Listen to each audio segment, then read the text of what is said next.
গল্প টুনটুন আর বডিগার্ড হাঁস। বাংলার এক গ্রামে থাকতো দুষ্টু আর ভীষণ মজার এক ছেলে টুনটুন। সারাদিন দৌড়তো, লাফাতো আর সবাইকে হাসাতো।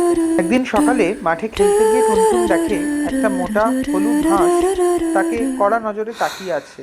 টুনটুন জিজ্ঞেস করে, হাঁসদা, তুমি আমার দিকে এমন করে তাকাচ্ছ কেন? হাঁসটা হঠাৎ ক্যাঁ ক্যাঁ ক্যাঁ করতে করতে টুনটুনের পিছনে দৌড়ে আসে। টুনটুন এগিয়ে গিয়ে এমন দৌড় লাগায় যে ধুলো উড়ে যায়।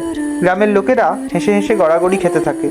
দৌড়তে দৌড়তে টুনটুন হাঁফিয়ে বলে, এই হাঁস, আমাকে কেন তাড়া করছো? হঠাৎ সে থেমে যায়, দেখে তার হাতে এখনো নাস্তার পাউরুটি ধরা আছে।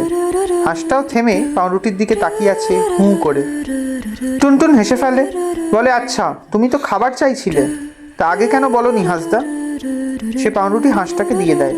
হাঁসটা খেয়ে খুশিতে নাচে, ক্যাঁ ক্যাঁ ক্যাঁ ক্যাঁ।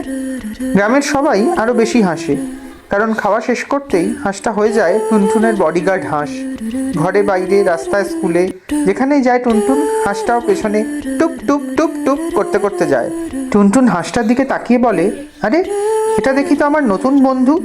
হাঁসটা জবাব দেয়, ক্যাঁ ক্যাঁ।